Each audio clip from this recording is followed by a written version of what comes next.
Avant de commencer l'histoire, dites-nous d'où vous nous regardez en laissant un commentaire ci-dessous. Si vous appréciez cette vidéo de Soulful Narrative, n'oubliez pas de liker et de vous abonner. Passez une merveilleuse journée. Bonne écoute à tous. Les mots sortirent, brisés, comme si la gorge de Marcus Langlais se battait contre sa propre bouche, tentant de stopper la phrase qui allait tout détruire. Ses mains tremblaient tandis qu'il se servait un autre scotch. Le troisième, depuis que Clara Benson avait prononcé le mot « triplé ». Elle le regardait mener cette guerre intérieure en temps réel. Elle regardait l'homme qu'elle aimait se battre contre l'homme qu'il pensait devoir être. « Dis autre chose », murmura Clara, debout au milieu de son pentouse alors que la pluie de novembre assaillait les fenêtres. « Dis n'importe quoi d'autre. Dis que tu as peur. Dis que tu as besoin de temps. Dis que tu ne sais pas comment être père. Mais ne dis pas que tu choisis ta liberté au détriment de nos enfants. » Le visage de Marcus était l'image même de l'agonie, des larmes qu'il ne se permettait pas de verser perlaient dans ses yeux verts. Il la regarda avec l'expression d'un homme en train de se noyer, qui verrait la bouée de sauvetage sans pouvoir se forcer à l'atteindre. « Je ne peux pas, Clara. Dieu me vienne en aide. Je ne peux pas. Chaque fois que j'essaie de m'imaginer avec des enfants, je vois mon père. La voilà, la blessure qu'il ne l'avait jamais laissé sonder entièrement. Son père. L'homme qui avait choisi son cabinet d'avocat plutôt que sa famille, qui avait manqué chaque anniversaire et chaque remise de diplôme, qui était mort à son bureau en révisant des contrats, tandis que son fils attendait un appel qui n'est jamais venu. Elle s'avança vers lui, mais il leva une main tremblante pour l'arrêter. « Tu ne comprends pas, continua-t-il, la voix brute. Je le sens déjà, le ressentiment qui monte. 3 bébés. Clara. 3. Les pleurs, le besoin constant, l'anéantissement complet de tout ce que j'ai construit. Je sens que je commence déjà à les détester d'exister, et ils ne sont même pas encore nés. Quel genre de monstre ressent ça? Un monstre effrayé, dit-elle doucement, bien que son cœur fût en train de se briser. Mais la peur peut être surmontée. Nous pouvons le faire ensemble. Non. Il se dirigea vers son bureau, cette barrière entre eux, et elle le vit se ressaisir physiquement, transformant sa peur en quelque chose de plus froid, car le froid était plus facile à gérer que la vulnérabilité. Je me connais. Je connais mes limites. Je deviendrai comme lui, mon père. Et ses enfants grandiront comme j'ai grandi. En se demandant pourquoi papa aimait plus le travail qu'eux. Mieux vaut être honnête maintenant. Il ouvrit son chéquier, de ses mains qui tremblaient encore, bien qu'il tentât de le cacher. Le stylo vacilla pendant qu'il écrivait, et elle pouvait le voir appuyer trop fort, comme s'il se forçait à tracer chaque chiffre. Quand il déchira le chèque du carnet, le son fut d'une violence inouïe dans la pièce silencieuse. « C'est assez pour tout, dit-il en le faisant glisser sur le verre. Les meilleurs médecins, les meilleures écoles, une maison où tu veux. Ils auront tout. Sauf leur père. Ils auront mieux, un père qui s'en va avant de pouvoir leur faire du mal. » Sa voix se brisa sur le mot « mal », et un instant, son masque glissa complètement. Elle vit la terreur à l'état pur, absolu. La terreur d'un homme qui se croyait sincèrement être un poison. « Tu n'es pas ton père, Marcus. »« Ah non ?» Il rit amèrement. « Je suis déjà en train de calculer combien ça va me coûter, déjà plein de ressentiments face au dérangement, déjà en train de choisir mon entreprise plutôt qu'eux. La seule différence, c'est que je le fais avant leur naissance, au lieu d'après. C'est la peur qui parle, pas toi. La peur, c'est moi. » Il se tourna vers la fenêtre, et elle put voir son reflet, les larmes coulant enfin maintenant qu'il ne lui faisait plus face. « Je t'aime, Clara. Dieu sait que je t'aime, et peut-être que je pourrais même les aimer. Mais l'amour ne suffit pas quand on est fondamentalement brisé. L'amour ne répare pas la part de moi qui manque, la part qui devrait vouloir être père, mais qui ne le veut pas. » Elle ramassa le chèque, regarda le montant qui aurait dû sembler généreux, mais qui avait le goût du prix de 3 âmes. « Alors c'est ça. 3 ans, et ça se termine par un chèque. Ça se termine avec moi, honnête sur qui je suis. » Il pleurait ouvertement maintenant, son reflet n'étant qu'un fantôme sur la vitre. « Je suis un lâche. Je suis égoïste. Je suis terrifié, et je préfère vivre avec la culpabilité de les abandonner plutôt qu'avec la réalité de les décevoir chaque jour pour le reste de leur vie. Ils ne sont même pas encore nés. Comment peux-tu être si sûr que tu échoueras? Parce que j'échoue déjà. Il se retourna vers elle, le visage dévasté. Parce que ma première pensée quand tu as dit triplé, ce n'était pas la joie, ni l'émerveillement, ni même la peur normale. C'était des stratégies de sortie. C'était calculer les pertes. C'était me demander à quelle vitesse je pouvais courir. Quel genre de père pense de cette façon? Un père qui pourrait changer s'il essayait. Non. Le mot était sans appel, bien qu'elle pût voir ce qu'il lui en coûtait. Mon assistante vous aidera à déménager. Les serrures seront changées demain matin. Je pars pour Tokyo demain. 6 mois de négociations de fusion. Quand je reviendrai, ce sera résolu. Résolu? Elle rit, d'un rire sauvage et amer. Nos enfants ne sont pas un problème à résoudre, Marcus. Pour moi, si. Il reconstruisait ses murs maintenant, brique par brique, devenant la froide machine professionnelle, parce que c'était plus facile que d'être humain.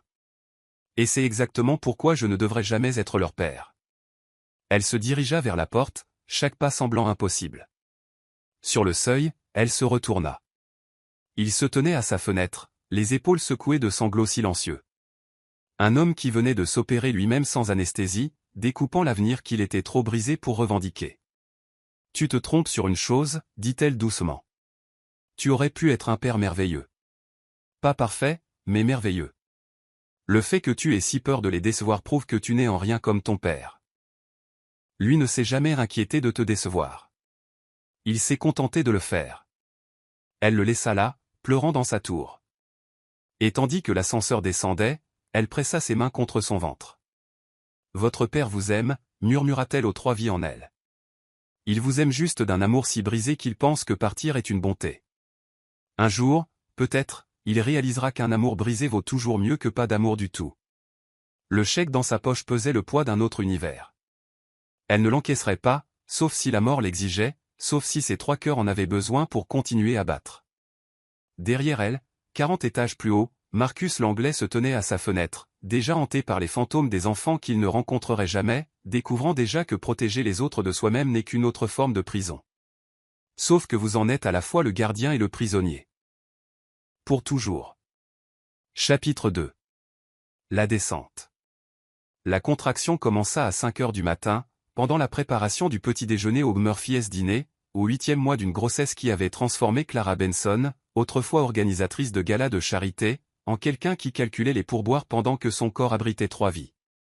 Elle s'agrippa à la machine à café industrielle tandis que la douleur la submergeait, regardant son reflet se déformer sur la surface chromée. La femme qui la regardait était méconnaissable, gonflée, épuisée, abandonnée. Mais pas brisée. Pas encore, murmura-t-elle au bébé. S'il vous plaît. Juste 2 semaines de plus. Laissez-moi économiser juste un peu plus. Mais son corps avait d'autres plans. À 7 heures du matin, lorsque le coup de feu du matin commença, elle chronométrait ses contractions tout en servant du café, souriant aux clients à travers des vagues d'agonie qui suggéraient que ses enfants avaient hérité de la détermination de leur père à contrôler le timing. « Clara, tu es en train d'accoucher » dit Miranda, non pas comme une question, mais comme une affirmation, en détachant déjà le tablier de Clara. Elles sont espacées de combien? 8 minutes.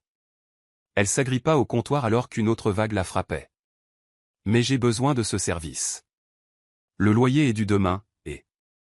Elle perdit les os en plein milieu de sa phrase, une rupture spectaculaire qui fit taire tout le restaurant. Elle se tint là, dans la flaque de liquide amniotique, calculant combien cela lui coûterait en salaire perdu, et se mit à pleurer de frustration plutôt que de douleur. « Je couvre ton service, dit fermement Miranda. Josie va te conduire. Je peux prendre le. Sûrement pas, ma pauvre. Le trajet jusqu'à l'hôpital fut un brouillard d'exercices de respiration appris sur YouTube, car les cours de préparation à l'accouchement coûtaient de l'argent qu'elle n'avait pas. Josie, 19 ans et terrifiée, ne cessait de demander si elle devait appeler quelqu'un. Il n'y a personne à appeler, réussit à dire Clara entre 2 contractions qui s'accéléraient, ignorant le calendrier recommandé, comme si ces bébés savaient qu'ils devaient arriver avant que leur mère ne s'effondre complètement. Les urgences de l'hôpital public étaient un chaos. Les blessures par balle et les crises cardiaques avaient la priorité sur un accouchement. Même un accouchement de triplé. Elle resta assise sur une chaise en plastique pendant 1 heure, chronométrant les contractions qui étaient maintenant espacées de 4 minutes, regardant l'horloge et se demandant si elle allait accoucher ici même, entre les distributeurs automatiques et la télévision murale qui diffusait des feuilletons. Quand il l'admire enfin, les yeux de l'infirmière s'écarquillèrent en lisant son dossier. Des triplés. Où est votre obstétricien? Je vois qui est disponible à la clinique. Le père? Il n'y a pas de père. Le mensonge était plus facile que la vérité. Plus facile que d'expliquer que leur père était probablement en train de conclure des affaires à Tokyo, ayant réussi à les effacer de sa vie. Sauf peut-être dans ses rêves qu'il n'admettrait jamais avoir. Ces cauchemars ou trois visages qu'il ne verrait jamais lui demandaient pourquoi papa ne voulait pas d'eux. Le docteur Ramirez apparut, tel un général inspectant un champ de bataille. 34 semaines, c'est homme gérable. Vous êtes à dilatation complète. Ces bébés n'attendent pas, la salle d'accouchement devint une symphonie de chaos organisé. Nora arriva la première, hurlant sa fureur au monde qui osait l'expulser si tôt.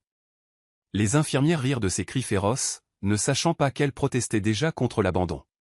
Qu'elle se battait déjà. Lila suivit 20 minutes plus tard, plus silencieuse mais alerte.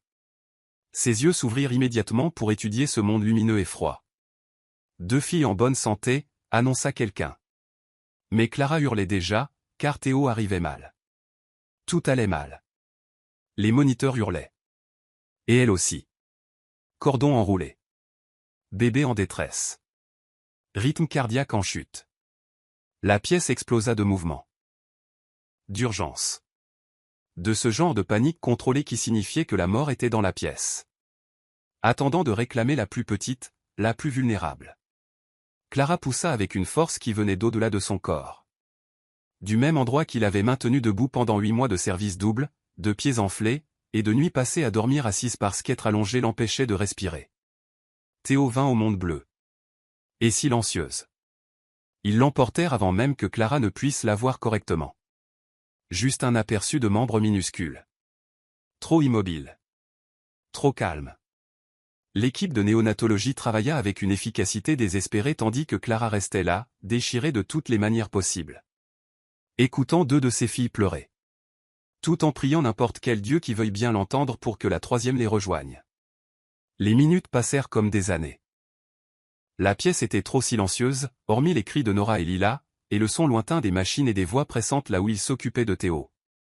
Le corps de Clara était en train d'être réparé par des infirmières qui ne cessaient de jeter des coups d'œil vers l'équipe de néonatologie, leur visage soigneusement neutre. Puis enfin, un son. Comme le miaulement d'un chaton. Faible. Mais présent.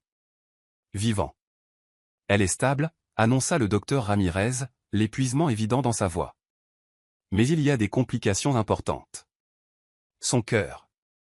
Bien sûr. C'était son cœur. L'ironie cosmique n'échappa pas à Clara, même à travers le brouillard de l'épuisement et des médicaments. La fille de Marcus. Héritant d'un dommage cardiaque, mais d'un genre différent. Les jours suivants se transformèrent en un cauchemar de terminologie médicale et de mathématiques impossibles. La facture augmentait à chaque spécialiste qui examinait Théo.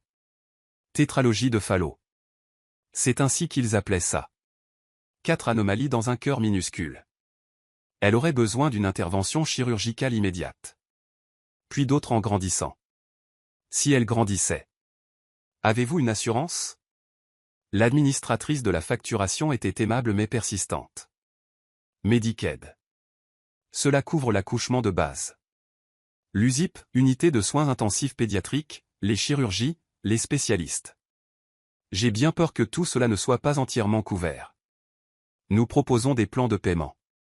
Les chiffres qu'elle cita auraient tout aussi bien pu être dans une monnaie étrangère. Plus que ce que Clara avait gagné dans sa vie entière. Plus que ce qu'elle pourrait gagner en 10 vies à porter du café et des œufs à des camionneurs et des travailleurs de nuit. C'est alors qu'elle brisa la promesse qu'elle s'était faite. À 3 heures du matin, seule dans sa chambre d'hôpital, pendant que des machines maintenaient Théo en vie 3 étages plus bas. Elle sortit le chèque qu'elle portait sur elle depuis 8 mois. Le papier était doux à force d'avoir été manipulé. De toutes les fois où elle avait envisagé de le déchirer. De le brûler. De le renvoyer, couvert du sang de ses mains écorchées après les services doubles. Le montant semblait dérisoire maintenant, face à la réalité médicale. Ce qui avait ressemblé à l'argent de la trahison ressemblait maintenant à la seule chance de survie de Théo. Elle l'endossa, les larmes tombant sur le papier. Chaque signature était comme vendre un morceau de son âme.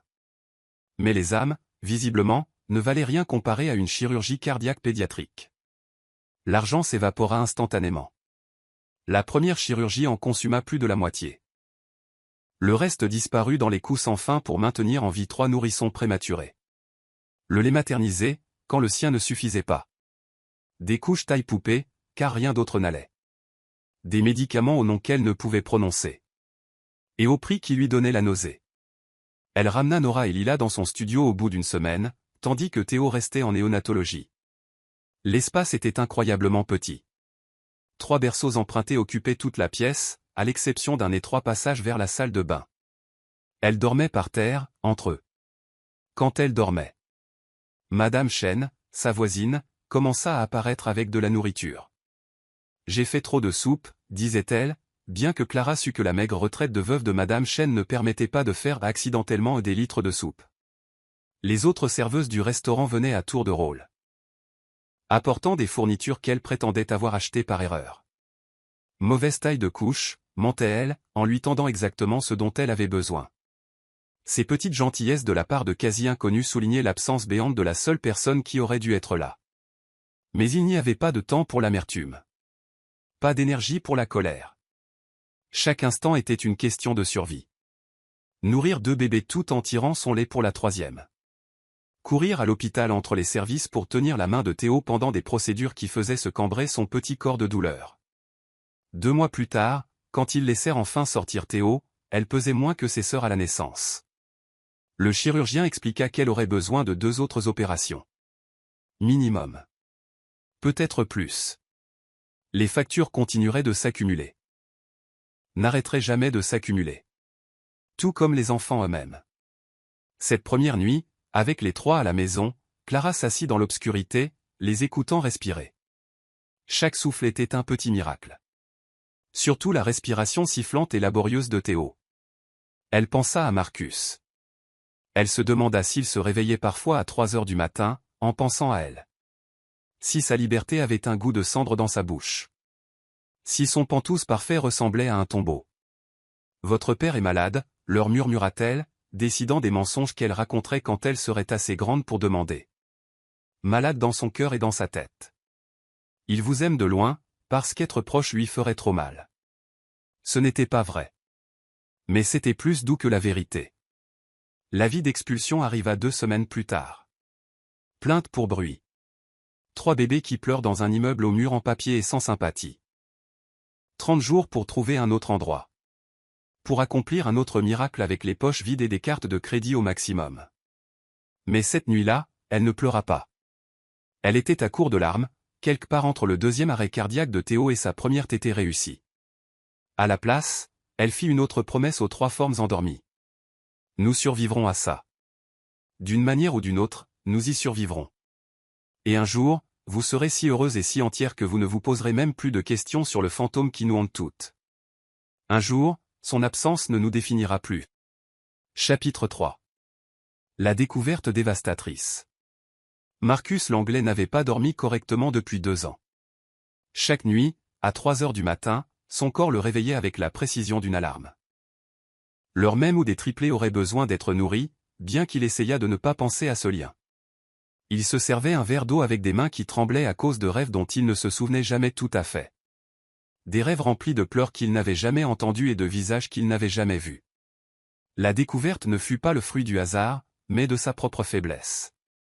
De son incapacité à cesser de chercher des fantômes. Tout commença par une alerte Google qu'il avait mise en place le lendemain de son départ, programmée pour le notifier de toute mention de Clara Benson en ligne. Pendant 2 ans, elle était restée pratiquement silencieuse. Puis, un jeudi après-midi ordinaire, elle sonna. Un lien vers un bulletin de nouvelles locales du Queens. Une petite mention dans un article de fond sur les mères célibataires, l'héroïne locale Clara Benson gère ses triplés tout en enchaînant les services au Murphy's Dîner. La légende était sous une photo granuleuse qui arrêta son cœur. Le dirigeant rationnel en lui savait qu'il devait la supprimer. Maintenir la séparation qu'il avait orchestrée. Mais sa main bougea sans sa permission. Cliquant sur le lien, agrandissant la photo jusqu'à ce que 3 petits visages remplissent son écran. L'article était bref. juste du contenu de remplissage pour la fête des mères. Mais il mentionnait que l'une des triplées avait subi de multiples opérations pour une malformation cardiaque. Que la communauté s'était mobilisée pour les soutenir. Que Clara ne manquait jamais un service, malgré tout. Malformation cardiaque. Sa fille avait une malformation cardiaque. Il ferma son ordinateur portable. Le rouvrit.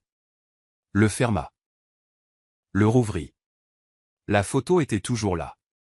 3 filles dans un parc. Flou. Mais indubitablement, les siennes. L'aînée avait exactement sa mâchoire. La deuxième avait le nez de sa mère. La plus petite, reliée à une tubulure d'oxygène, avait ses yeux. Cette nuance spécifique de vert qu'il avait hérité de sa grand-mère. Pendant 6 heures, il resta assis à son bureau, fixant cette photo, regardant le soleil se coucher sur Manhattan. Regardant son propre reflet se superposer à leur visage sur l'écran qui s'assombrissait. Puis, comme un somnambule, il conduisit jusqu'au Queens. Le Murphy's dîner était exactement ce à quoi il s'attendait. Banquette en vinyle craquelé. Néon fluorescent qui grésillait. L'odeur de friture, de café et d'épuisement. Il se gara de l'autre côté de la rue, observant à travers les fenêtres embuées de vapeur. Le coup de feu du dîner battait son plein. Et elle était là. Clara. Se déplaçant entre les tables avec une efficacité professionnelle qui ne parvenait pas à cacher sa fatigue. Elle était différente. Plus mince. Mais en quelque sorte plus forte.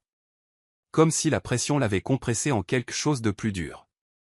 Son sourire au client était réel, mais fatigué. Le sourire de quelqu'un qui avait appris à trouver de la joie dans les petites choses, parce que les grandes joies avaient disparu. Il la regarda travailler jusqu'à 1 heure du matin. Il la regarda compter ses pourboires avec la concentration de quelqu'un pour qui chaque dollar comptait. Il la regarda rire avec les autres serveuses, même si ses yeux suggéraient que le rire était une langue étrangère qu'elle avait appris à parler. Elle sortit par la porte de service. Il la suivit à distance. Sa Bentley était obscène dans ses rues. Elle prit le bus de nuit. Le prit jusqu'à un quartier qui semblait oublié par la ville. Par l'espoir. Partout, sauf par la misère. Le bâtiment dans lequel elle entra aurait dû être condamné. Des graffitis couvraient chaque surface, et la moitié des fenêtres étaient barricadées. 3e étage. Sans ascenseur. Il le savait parce qu'il avait compté les fenêtres jusqu'à ce que l'une d'elles s'allume. Il engagea un détective privé le lendemain, ayant besoin de tout savoir. Ayant besoin de se punir avec les détails. Le rapport arriva 48 heures plus tard, dense d'informations qui se lisaient comme les preuves de ses crimes. Les dossiers médicaux détaillaient l'état de Théo avec une brutalité clinique. Tétralogie de Fallot. 3 opérations jusqu'à présent. Au moins 2 autres nécessaires. Les factures étaient astronomiques. Son chèque, cette compensation insultante, avait été encaissé la veille de la première opération. Chaque centime était parti pour maintenir leur fille en vie. Elle travaille 90 heures par semaine, notait l'enquêteur. Les jours au restaurant. Les nuits à nettoyer des bureaux pendant qu'une voisine garde les enfants. N'a jamais manqué un paiement sur les échéanciers médicaux. Bien qu'elle soit en défaut de paiement sur tout le reste. Crédit détruit. 2 expulsions. 3 autres évitées de justesse. Il y avait des photos. Clara aux banques alimentaires. Faisant taire sa fierté pour la survie de ses filles. Les filles dans un dispensaire gratuit. Nora tenant la main de Lila pendant que Clara portait Théo. Des fêtes d'anniversaire dans des parcs publics avec des gâteaux faits maison. Des costumes d'Halloween cousus à partir de chutes de tissu. Des cadeaux de Noël provenant manifestement de magasins à $1, mais emballés avec un soin méticuleux. Les enfants sont remarquablement équilibrés, poursuivit l'enquêteur.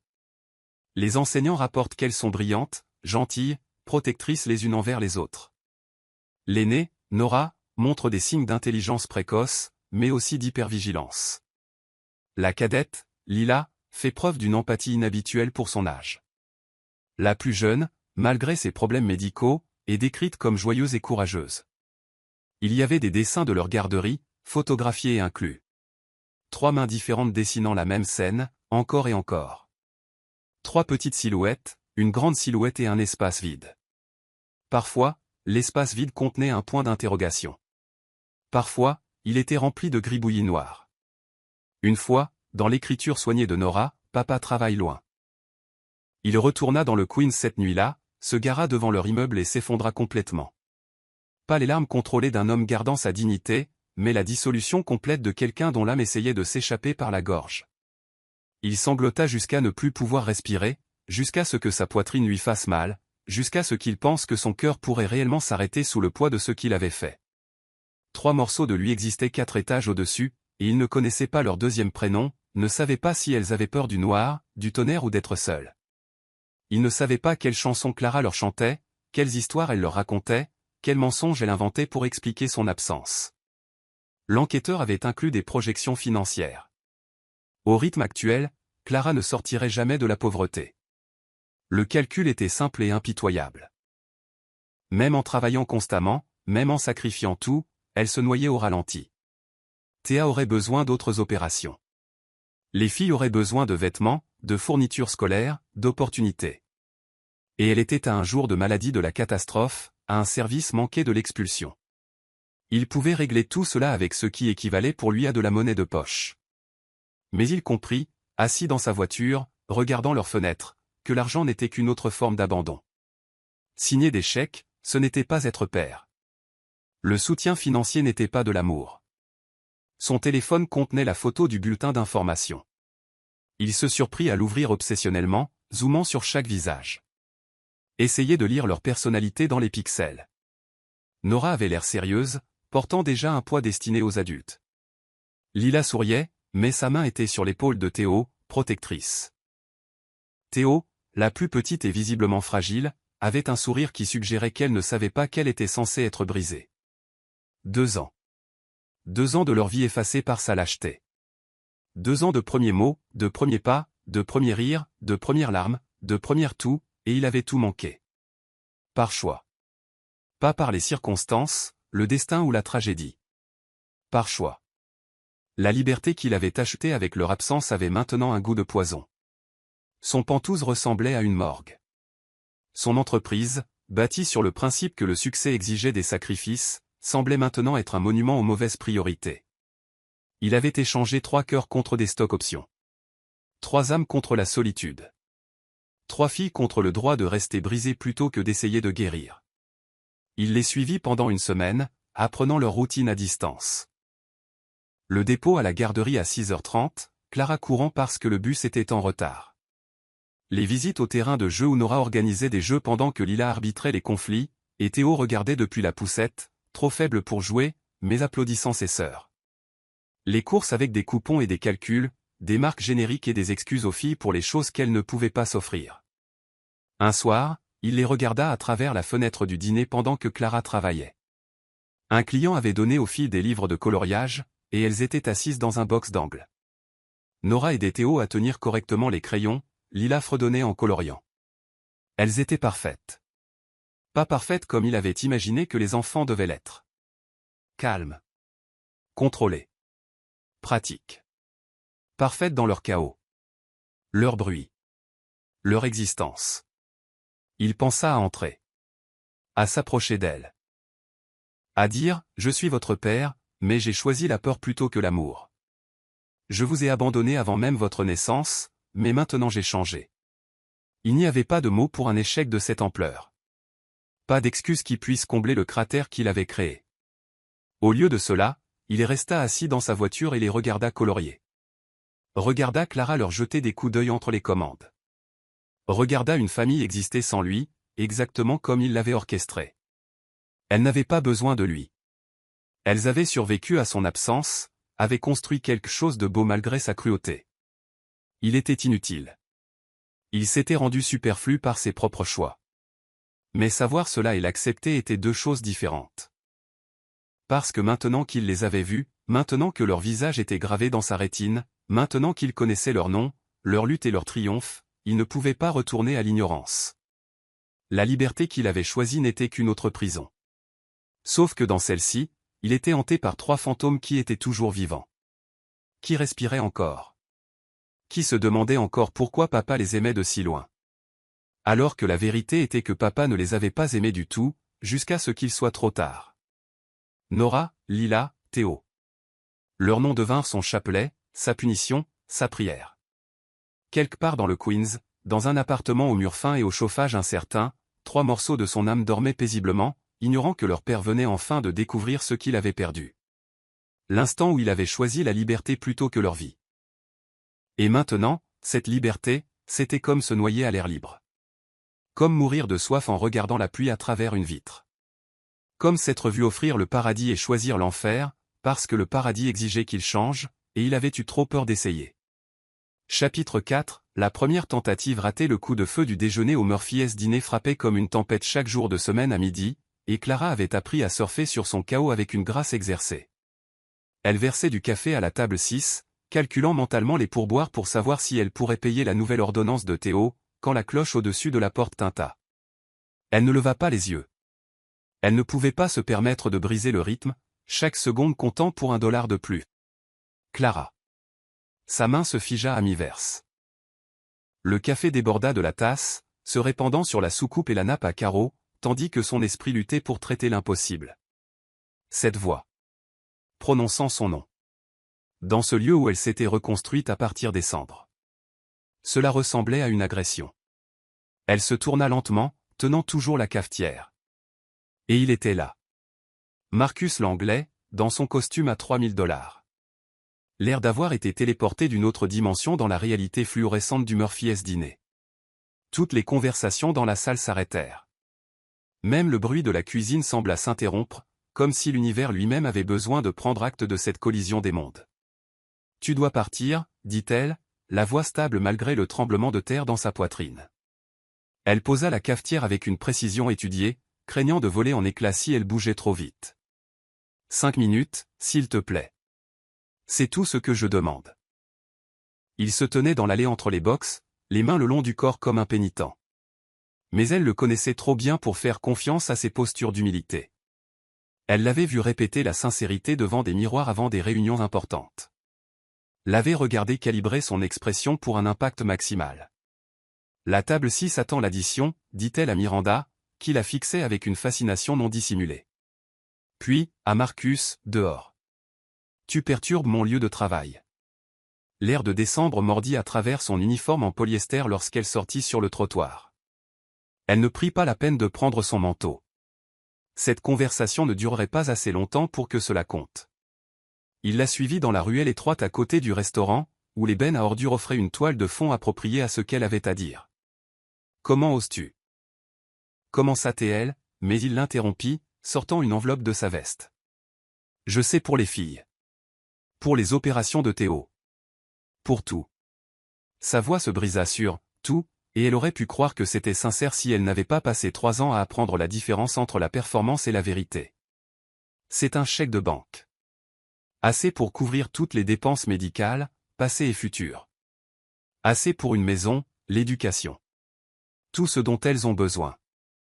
L'enveloppe tremblait dans sa main tendue. Elle ne la prit pas. Au lieu de cela, elle rit. Un son assez aigu pour couper le verre. Tout ce dont elles ont besoin. Elles avaient besoin d'un père pour les tenir à leur naissance. Prématurée de 3 mois. Elles avaient besoin de quelqu'un à côté de moi quand le médecin a expliqué que Théo pourrait ne pas survivre à sa première opération. Elles avaient besoin de 2 mains supplémentaires pendant les mois de colique, quand je ne dormais pas plus de 20 minutes d'affilée. De l'argent. C'est ce que tu offres maintenant? Je sais que je leur ai fait défaut. Que je t'ai fait défaut. Mais je peux arranger ça. Arranger ça? Elle s'approcha. Assez près pour sentir son eau de Cologne, ce parfum cher qui signifiait autrefois la sécurité et maintenant la trahison.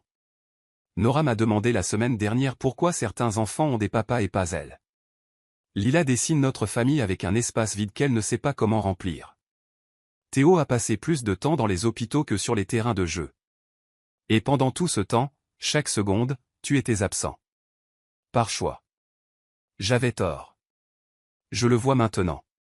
L'entreprise, le succès. Rien de tout cela n'a d'importance sans. Sans quoi? Sans la famille que tu as jetée comme des ordures? Tu les as appelées un fardeau avant même qu'elles ne soient nées. Tu as changé tes serrures pendant que je les portais encore. Tu as envoyé la sécurité me surveiller pendant que je faisais mes valises, comme si j'étais une voleuse essayant de te prendre quelque chose, alors que tout ce que j'avais jamais volé, c'était la croyance stupide que tu m'aimais. Un client les bouscula pour atteindre la benne, les forçant à s'écarter. L'interruption banale soulignait l'absurdité de sa présence ici, dans son monde de salaire minimum et de temps compté. « Laisse-moi subvenir à leurs besoins, dit-il quand ils furent de nouveau seuls. Tu n'as pas à me pardonner. Tu n'as même pas à me voir. Mais laisse-moi leur donner ce qu'elles méritent. » Ce qu'elles méritent ? Elle sortit son téléphone, lui montrant l'écran de verrouillage, une photo des triplés au parc, le visage barbouillé de glace pour laquelle elle avait économisé pendant des semaines. Elle mérite ça. Un amour qui ne compte pas les points. Une présence qui n'exige pas de marge bénéficiaire. Elle mérite des histoires avant de dormir, des genoux écorchés qu'on embrasse pour les guérir, et quelqu'un qui se présente même quand c'est dur. Surtout quand c'est dur. Je veux être cette personne. Je veux apprendre. La fureur qui couvait depuis 2 ans finit par exploser. Tu voulais la liberté, tu te souviens? Tu voulais ta tour de verre, tes réunions de conseil d'administration et ta gloire aux Fortune 500. Tu as eu exactement ce que tu voulais, Marcus. Et nous avons appris à vivre sans te vouloir. Il tendit la main vers elle, mais elle la retira vivement, comme si son contact pouvait la brûler. Ne me touche pas. Tu n'as pas le droit de me toucher. Tu n'as pas le droit de te tenir là, dans ton costume qui coûte plus que ce que je gagne en 3 mois, et de prétendre que l'argent peut ressusciter ce que tu as tué. Alors que puis-je faire? Dis-moi ce que je peux faire. Tu peux partir. Tu peux retourner à ton Penthouse, à ta vie vide et à ta liberté que tu as estimée plus précieuse que 3 battements de cœur. Tu peux vivre en sachant que quelque part dans cette ville, 3 morceaux de toi existent, et qu'ils sont extraordinaires malgré ton absence. Ils sont gentils, courageux et pleins de joie. Pas grâce à toi. En dépit de toi. Clara, s'il te plaît. Mon service n'est pas terminé. Et comme toi, je ne peux pas me permettre de fuir mes responsabilités. Elle se tourna vers la porte, puis s'arrêta. Sais-tu quel a été le premier mot de Théo? Maman. Elle l'a dit aux soins intensifs, branchée à des machines qui la maintenaient en vie. Celui de Lila, c'était le lumière, parce qu'elle a toujours été attirée par ce qui brille. Celui de Nora, c'était non, parce qu'elle est venue au monde en se battant et qu'elle n'a jamais arrêté. Tu as manqué tout ça. Et tu as mérité cette absence à chaque choix que tu as fait. Elle attrapa la poignée de la porte, mais ses mots l'arrêtèrent. Je rêve d'elle. Elle ne se retourna pas, maintenant. Tu rêves de l'idée d'elle. Tu rêves d'un fantasme où tu peux signer un chèque et devenir soudainement le père que tu refuses d'être. Mais la paternité n'est pas une OPA hostile, Marcus. Tu ne peux pas l'acquérir comme une entreprise. Tu ne peux pas négocier les termes et conditions. Soit tu es là depuis le début, soit tu vis avec le vide que tu as créé. Tu les punis pour mes erreurs. Cette fois, elle se retourna. Et le regard dans ses yeux le fit reculer. Je les protège de ton inévitable abandon. Parce que c'est ce que tu es, n'est-ce pas? Quand les choses deviendront difficiles, quand les pleurs ne s'arrêteront pas, quand les factures médicales s'accumuleront, quand les réunions parents-professeurs entreront en conflit avec les réunions du conseil. Tu partiras à nouveau. Tu trouveras des raisons pour lesquelles l'entreprise a plus besoin de toi, pourquoi la distance est meilleure pour tout le monde, pourquoi la liberté compte plus que la famille. J'ai changé. Non. Tu t'es fait prendre. Il y a une différence. Tu as vu une photo et tu t'es senti coupable. Mais la culpabilité, ce n'est pas de l'amour, Marcus. La culpabilité ne reste pas éveillée toute la nuit avec un enfant fiévreux. La culpabilité ne fabrique pas de costumes d'Halloween à partir de rien parce qu'elle n'a pas le budget pour les acheter. La culpabilité ne chante pas la même berceuse 47 fois parce que c'est la seule chose qui les aide à dormir. Le coup de feu du déjeuner se terminait, et elle perdait de l'argent à chaque minute passée dans cette ruelle. Mais elle avait besoin qu'ils comprennent. Sais-tu pourquoi je leur dis que tu les aimes de loin? Ce n'est pas pour toi. C'est pour elles. Pour qu'elles ne grandissent pas en pensant qu'elles ne sont pas aimables. Pour qu'elles ne passent pas leur vie à se demander quel défaut a fait fuir leur père. Je mens pour protéger leur cœur de la vérité, que tu as regardé le miracle de 3 vies et que tu n'y as vu qu'un inconvénient. Des larmes coulaient sur son visage maintenant, mais elle ne les essuya pas. Qu'il voie ce que sa réapparition lui coûtait. Qu'il comprenne que sa présence était une agression contre la paix qu'elle s'était battue pour construire. Je gagnerai leur amour, dit-il doucement. Peu importe le temps que ça prendra. L'amour ne se gagne pas, Marcus. L'amour se donne librement, ou pas du tout. Et tu n'as rien donné. Tu as offert de l'argent comme une transaction. La sécurité comme un contrat. La présence comme une OPA hostile. Mais l'amour. L'amour était la seule chose que tu ne pouvais pas supporter de donner. Et c'était la seule chose dont elles avaient besoin. Elle le laissa planter là, dans la ruelle, à côté des bennes à ordures. Elle retourna à son service, à ses clients qui donnaient des pourboires en pièces et en billets, à son monde où elle n'était pas la femme qui avait été abandonnée, mais la mère qui avait survécu. À travers la fenêtre, elle pouvait le voir, toujours là, l'enveloppe à la main. Un homme valant des milliards, incapable de racheter la seule chose qu'il avait jetée. Miranda ne posa pas de questions quand les mains de Clara tremblèrent trop pour verser le café. Le cuisinier ne fit aucun commentaire quand elle dut s'éclipser pour pleurer dans la chambre froide. Et quand son service se termina, quand elle se précipita pour récupérer ses filles à la garderie, elle les serra très fort contre elle, respirant leur doux chaos, et leur promit en silence qu'elle continuerait à construire des murs entre elle et l'homme qui avait prouvé que le sang seul ne faisait pas un père. Cette nuit-là, après les histoires et les prières à un Dieu dont elle n'était pas sûre qu'il l'écoute, elle s'assit à sa petite table et compta ses pourboires. 63 $. Pas assez pour l'ordonnance, mais peut-être assez pour le générique si elle parvenait à convaincre le pharmacien de diviser la dose. Elle ne pensa pas à l'enveloppe que Marcus avait offerte. Elle ne calcula pas combien de problèmes elle résoudrait. Certains prix étaient trop élevés à payer. Et la sécurité émotionnelle de ses filles valait plus que n'importe quel chèque qu'il pourrait signer. Chapitre 5, la persistance. Les fleurs commencèrent à arriver un mardi de janvier, 3 mois après sa première tentative au dîner. Pas des roses, cela aurait été trop évident. Mais des pois de senteur. Les fleurs qu'elle portait à un mariage auquel ils avaient assisté ensemble 4 ans auparavant, quand elle lui avait murmuré qu'il signifiait « au revoir ».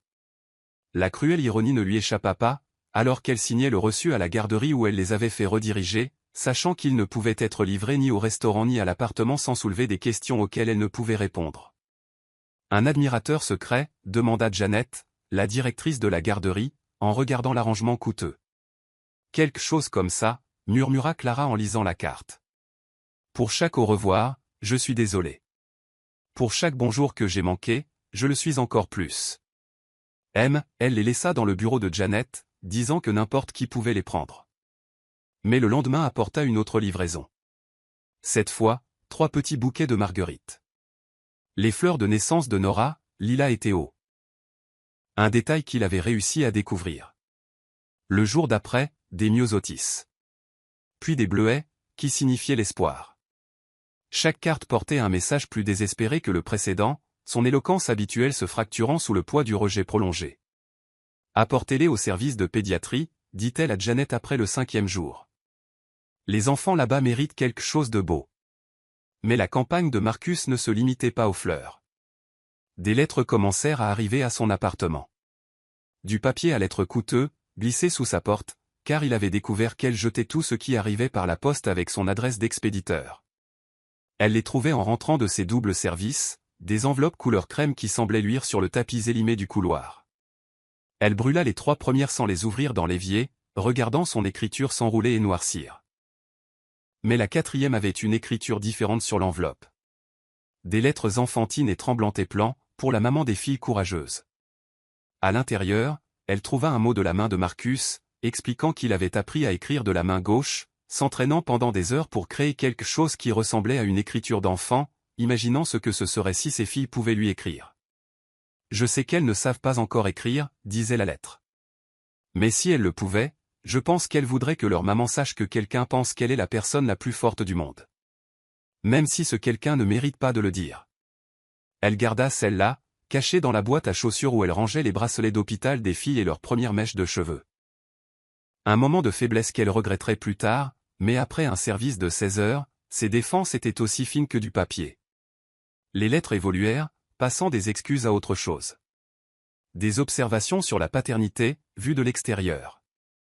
Il écrivait qu'il voyait des pères dans le parc en face de son bureau, qu'il se surprenait à les étudier, comme des sujets anthropologiques. La façon dont ils attrapaient leurs enfants au bas des toboggans. Comment ils faisaient semblant de perdre aux courses.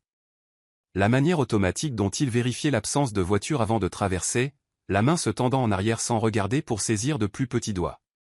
Je suis resté devant un magasin de jouets pendant 3 heures hier, avouait une lettre. Regardant les parents faire des achats avec leurs enfants. Il y avait un homme avec des triplés, des garçons. Je les ai suivis dans le magasin comme un fantôme. Ils savaient exactement ce que chaque enfant voulait, pouvaient prédire leur réaction à chaque jouet. Ils disaient des choses comme « Ton frère n'aimerait pas celui-là. Rappelle-toi ce qu'il pense des bruits forts. » Cette intimité avec leurs préférences, leurs peurs, leurs joies. C'est une langue que je n'ai jamais appris à parler. J'ai jeté ma pierre de Rosette la nuit où je t'ai jeté. Février apporta un changement de tactique. Les lettres s'arrêtèrent, les fleurs cessèrent. Pendant 2 semaines, elle n'eut aucune nouvelle. Le silence aurait dû être un soulagement, mais il ressemblait plutôt au calme avant la tempête. Elle se surprit à surveiller les coins de rue, s'attendant à le voir. Mais il avait disparu aussi complètement qu'il était apparu. Puis elle comprit. Les notifications de fonds fiduciaires commencèrent à arriver à la garderie. Des dons anonymes pour couvrir les frais de scolarité des filles pour les 5 prochaines années. Un mystérieux bienfaiteur avait remboursé l'hypothèque du centre, à condition que 20% des places soient réservées aux familles monoparentales. De nouveaux équipements de jeu apparurent du jour au lendemain, avec une plaque indiquant « Pour tous les enfants courageux qui jouent avec joie, malgré les défis de la vie. » Nous savons que c'est lié à vous, d'une manière ou d'une autre, dit Janet prudemment. Le timing est trop fortuit.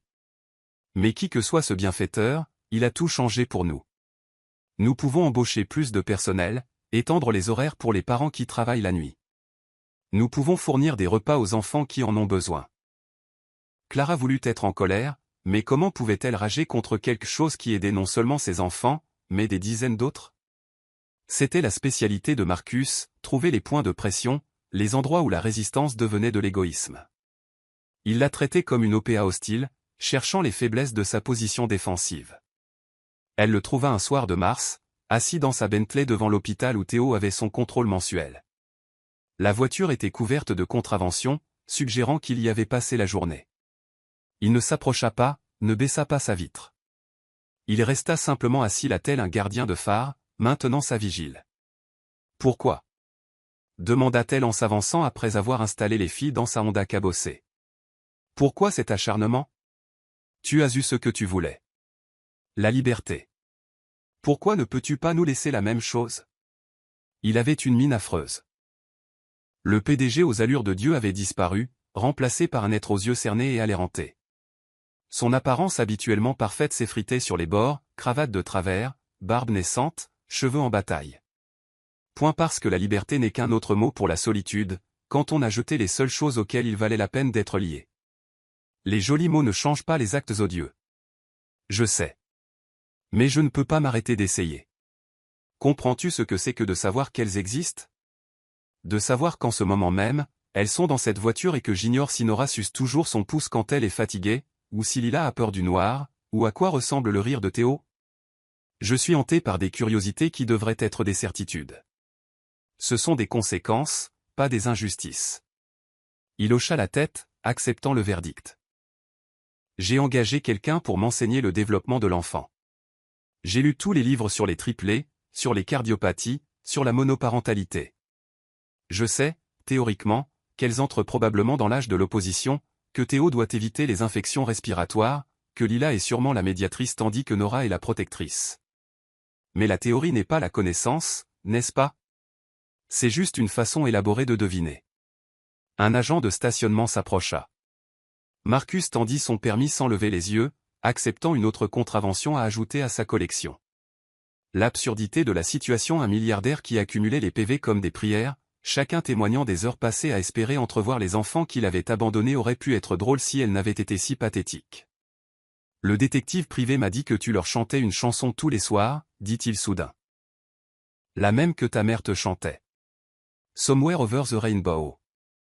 J'ai écouté toutes les versions jamais enregistrées, essayant d'imaginer ta voix se mêlant à la mélodie, essayant de les imaginer s'endormir avec quelque chose dont je ne ferai jamais partie. Arrête de nous faire surveiller. J'ai arrêté il y a des mois. Ça venait du premier rapport. Le seul que j'ai gardé. Je l'ai mémorisé, en fait. Chaque détail. Comment Nora organise ses peluches par taille, comment Lila insiste pour porter des chaussettes dépareillées, comment Théo doit dormir la tête surélevée. Je connais ces fragments, ces instantanés, mais pas leur vérité vivante. Clara regarda sa voiture, où 3 sièges auto contenaient 3 avenirs qui ne l'incluaient pas. La connaissance n'est pas de l'amour, Marcus. Tu essaies d'apprendre la paternité comme si c'était une fusion d'entreprises que tu pouvais maîtriser avec assez de recherche. Alors apprends-moi. Laisse-moi apprendre correctement. Des visites surveillées. Toutes les conditions que tu fixeras. Laisse-moi prouver que je peux être constant. Constant? Tu es persistant depuis 3 mois. La constance, c'est 3 ans à être présent, que tu en aies envie ou non. C'est un engagement à vie que tu as déjà prouvé être incapable de tenir. Il sortit un dossier du siège passager, épais de documents. J'ai tout restructuré. L'entreprise tourne sans moi maintenant. J'ai pris du recul sur les opérations quotidiennes. J'ai libéré mon agenda indéfiniment. Je peux être tout ce dont elles ont besoin, quand elles en ont besoin. Tu as restructuré ton entreprise pour elles, mais tu n'as pas pu restructurer ton cœur quand elles ont été conçues. La question resta suspendue entre eux comme une lame. Il n'avait aucune réponse qui n'eût sonné comme une excuse, et elle était fatiguée de ces mots de toute façon. Ce n'était que du bruit, des vibrations dans l'air qui ne pouvaient annuler le silence de leurs 2 premières années. Je les ramène à la maison maintenant, dit-elle en se détournant. Leur maison. Où elles sont en sécurité et aimées, et n'ont pas besoin de se demander pourquoi papa ne les aime que de loin. Ne nous suis pas. N'attends plus dehors. Ne m'oblige pas à demander une ordonnance restrictive, parce que je le ferai s'il le faut. Marcus. S'il te plaît. Sais-tu quel est le pire? Elle fit une pause près de la portière de sa voiture. Si tu avais montré ne serait-ce qu'une fraction de cet intérêt quand je t'ai dit que j'étais enceinte, nous aurions pu être une famille. Toute cette énergie que tu déploies à nous traquer, à nous culpabiliser avec des fleurs et des dons anonymes. Si tu nous avais donné ne serait-ce que 10% de ça, ces filles connaîtraient leur père. Mais tu ne l'as pas fait. Tu as regardé le miracle de 3 vies et tu n'y as vu qu'un inconvénient. Et maintenant, tu regardes l'inconvénient de leur absence et tu n'y vois que des miracles. Ce n'est pas une évolution, Marcus. C'est du regret déguisé en révélation. Elle s'éloigna en voiture, le regardant dans son rétroviseur alors qu'il se tenait sur le parking, tenant son dossier de promesses réformé, ressemblant à un homme qui venait de réaliser que certains ponts, une fois brûlés, laissent des gouffres trop larges pour qu'aucune somme d'argent ou de persistance ne puisse les combler. À l'arrière, Nora apprenait à Lila une chanson à conter tandis que Théo fredonnait, fômait avec enthousiasme. Elle ne savait pas que leur père disparaissait derrière elle, ne savait même pas qu'il existait, sinon comme un concept que Clara avait façonné à partir de mensonges prudents et d'amour désespéré. Cette nuit-là, après les bains, les histoires et les baisers qui devaient être distribués équitablement sur 3 fronts, elle s'assit à sa table de cuisine et lut enfin toutes ses lettres. Page après page de remords, de reconnaissance, d'un homme disséquant sa propre faillite avec une précision chirurgicale. Mais nulle part dans tous ces mots elle ne trouva la réponse à la seule question qui importait, comment pouvait-elle faire confiance à quelqu'un qui avait déjà prouvé que son amour était conditionnel, que la liberté comptait plus que la famille, que 3 battements de cœur n'avaient pas suffi à l'ancrer quand le vent de l'ambition soufflait? Elle les brûla toutes, regardant ces mots se transformer en fumée qui se dissipait par sa petite fenêtre. Mais elle garda celle écrite d'une écriture tremblante de la main gauche, celle qui prétendait venir de filles qui ne savaient pas encore écrire. Parce qu'un jour, peut-être, elle poserait des questions sur lui, et elle aurait besoin de preuves qu'il avait essayé, même si essayer n'était pas suffisant pour lui mériter l'entrée dans leur monde si soigneusement gardé. Chapitre 6, l'homme brisé. La rencontre à l'épicerie eut lieu un samedi ordinaire d'avril, alors que le printemps tentait de percer les dernières résistances de l'hiver. Clara avait parfaitement planifié leur course, 8 heures du matin, quand le magasin était calme et les filles encore suffisamment somnolentes pour être gérables. Elle comparait les prix des céréales, calculant si la marque du distributeur lui ferait économiser assez pour justifier les plaintes inévitables, quand la voix flûtée de Lila perça sa concentration. « Maman, le monsieur pleure. » Clara leva les yeux des boîtes pour suivre le doigt pointé de sa fille, et son sang se glaça. Marcus se tenait figé au bout du rayon, son panier tombé à ses pieds, des oranges roulant sur le linoléum comme de petits soleils épars. Son visage était une étude de la dévastation, des larmes coulant sans retenue alors qu'il fixait les 3 filles groupées autour du chariot de Clara. Pendant un instant, personne ne bougea. Les néons ronronnaient au-dessus d'eux.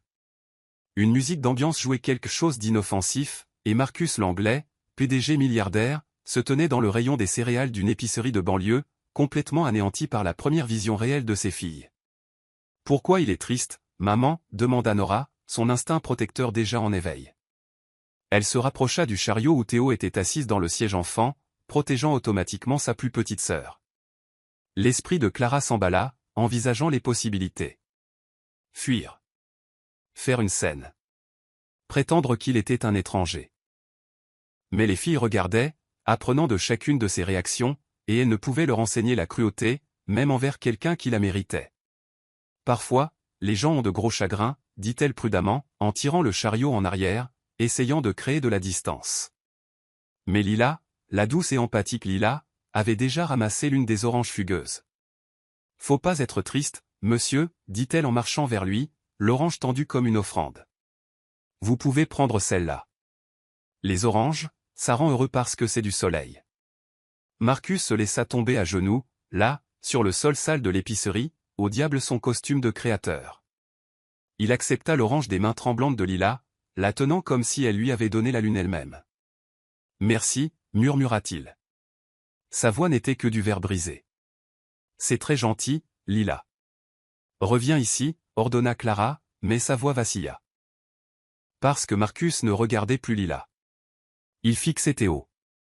La cicatrice chirurgicale visible au-dessus de son col.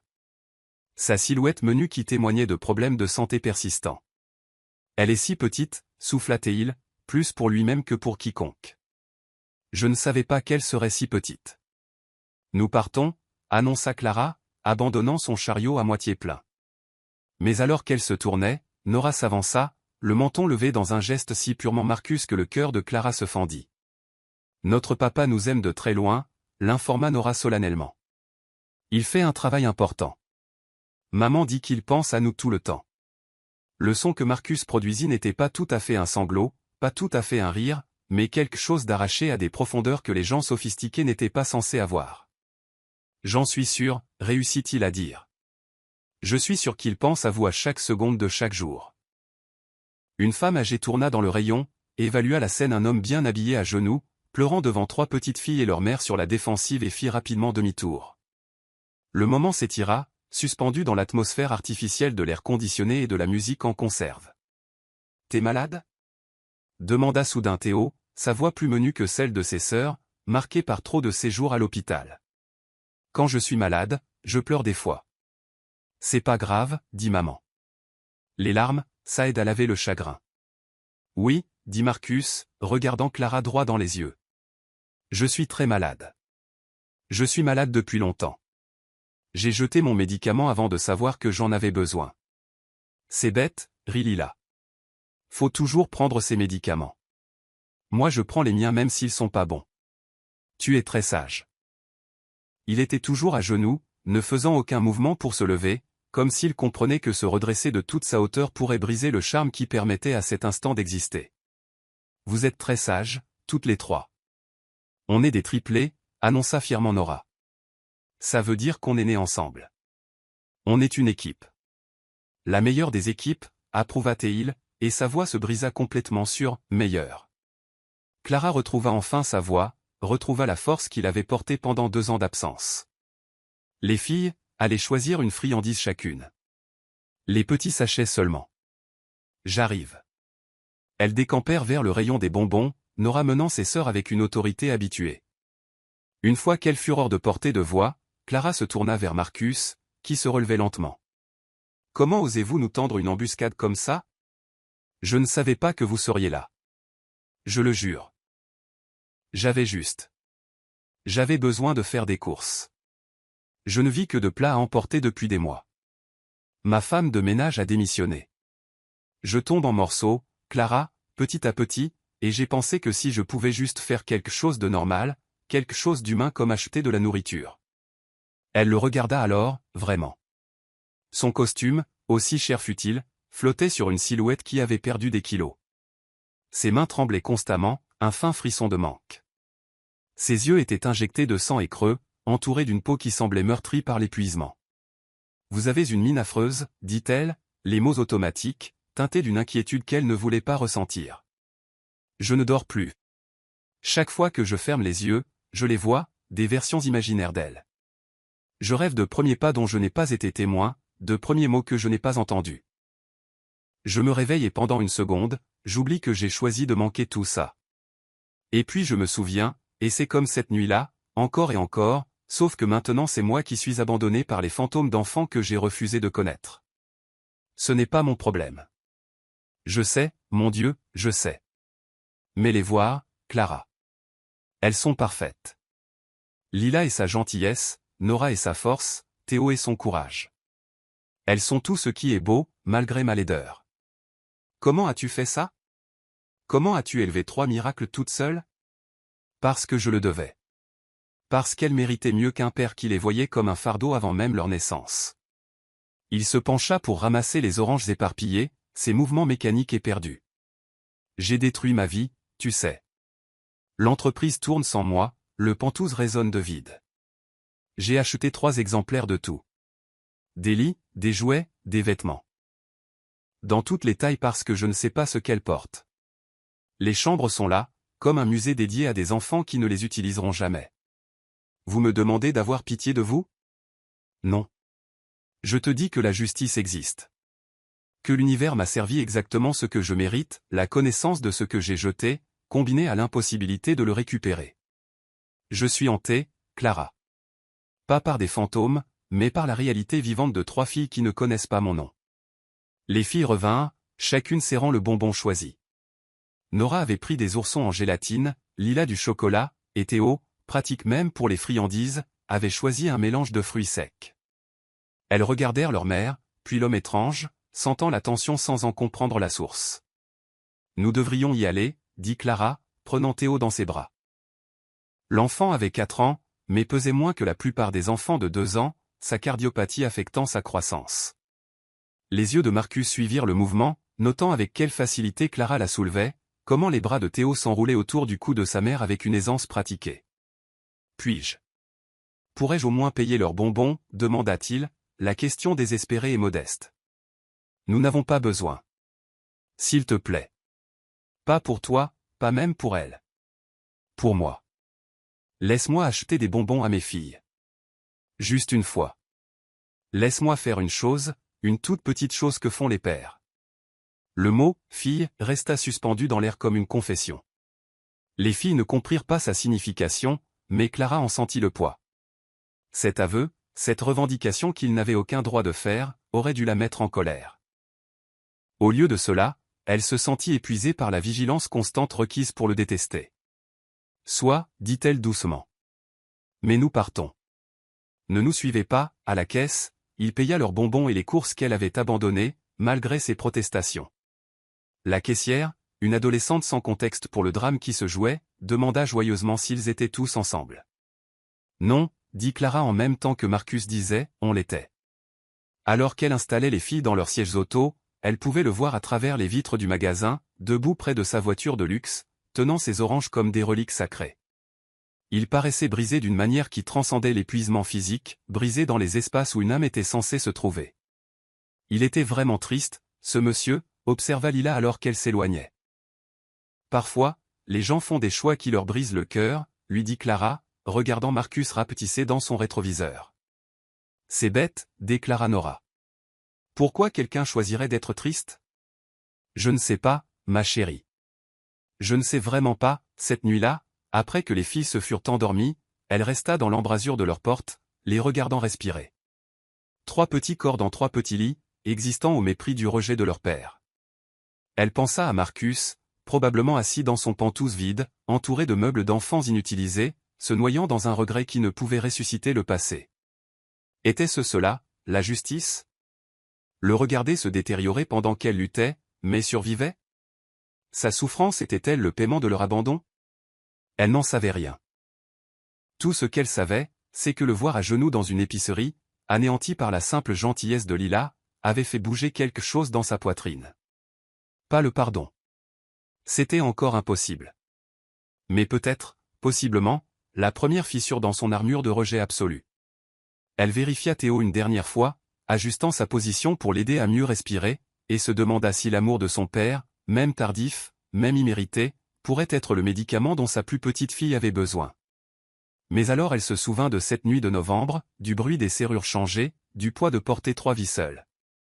Et elle endurcit à nouveau son cœur. Certains médicaments, décida-t-elle, avaient un prix trop élevé, même si le patient était en train de mourir sans eux. Chapitre 7, l'humiliation publique. La fête de printemps de la crèche s'étendait à travers Riverside Park par un parfait après-midi de mai. Avec ses stands de maquillage, ses tours de poney et le chaos contrôlé de centaines de petits-enfants dopés à la barbe à papa et à la liberté. Clara s'était portée volontaire pour le stand de gâteaux, vendant des cupcakes qu'elle avait fait à 3 heures du matin après son double service, parce que s'impliquer dans les activités des filles comptait plus que le sommeil. Elle rendait la monnaie sur un billet de $20 quand elle le vit. Marcus se tenait à l'entrée de la fête, tenant 3 sacs à dos. Il arborait un jean. Elle ne l'avait jamais vu en jean en 4 ans. On aurait dit qu'il essayait de jouer la normalité, mais son t-shirt de marque et ses baskets à $1000 le trahissaient. Il balayait la foule du regard, et elle sut à l'instant même où il les repéra, car tout son corps s'orienta vers ses filles, comme une boussole trouvant le nord. Non, souffla-t-elle. Mais il marchait déjà vers elle, attiré par la vue de Nora aidant Théo au jeu de saute-mouton tandis que Lila les encourageait. Clara. Il s'arrêta à une distance respectueuse, mais suffisamment près pour que les autres parents commencent à le remarquer. Je sais que je ne devrais pas être là. Mais c'est leur première fête d'école. Je voulais juste. Pourquoi faire?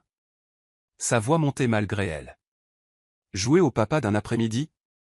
Distribuer des cadeaux et disparaître à nouveau. Ce n'est pas, maman. C'est qui? Nora avait remarqué l'agitation et se déplaçait déjà pour protéger ses sœurs, les rassemblant derrière son petit corps. La question alluma quelque chose en Clara, une furie qui couvait depuis 2 ans et demi. Les autres parents regardaient maintenant, le stand de gâteaux oublié, et elle découvrit qu'elle s'en fichait. Qu'ils soient témoins. Qu'ils comprennent quel genre d'homme pouvait abandonner 3 bébés. Personne, dit-elle fort. Ce n'est personne. Juste un homme qui pense pouvoir acheter sa place dans des vies qu'il a jetées. Clara. S'il te plaît. Pas ici. Pas ici? Pas ici? Elle hurlait maintenant et toute la fête s'était tue, à l'exception de la musique du petit carrousel qui semblait soudain obscène. Tu veux parler d'endroits appropriés? Et la salle d'accouchement où j'ai mis au monde 3 bébés toute seule? Et l'unité de soins intensifs néonatales où j'ai signé des autorisations d'opérer 100 personnes pour me tenir la main? Et la banque alimentaire où j'ai ravalé ma fierté pour nourrir tes filles? Je suis désolé. Désolé. Elle rit, d'un rire sauvage et amer.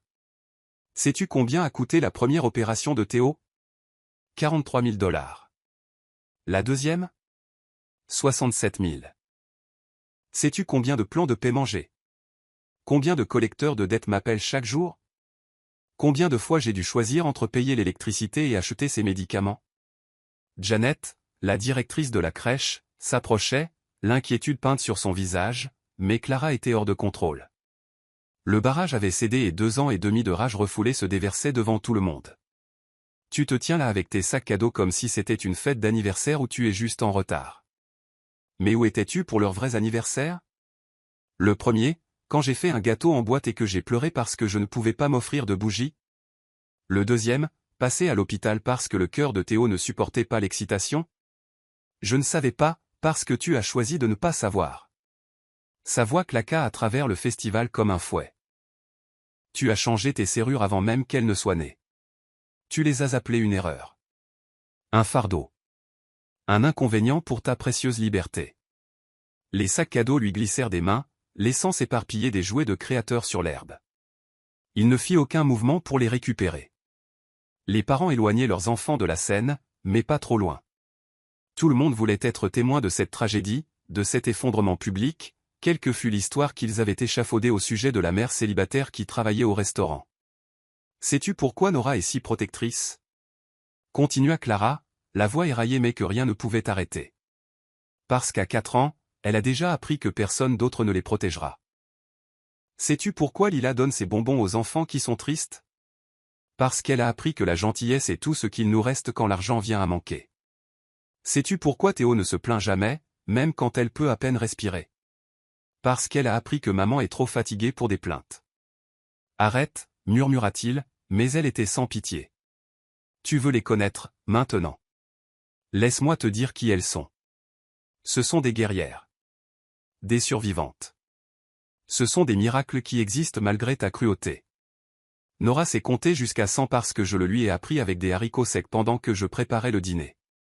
Lila connaît toutes les heures du compte gratuites de la ville parce que ce sont nos seuls loisirs, et Théo a passé plus de nuits à l'hôpital que dans son propre lit.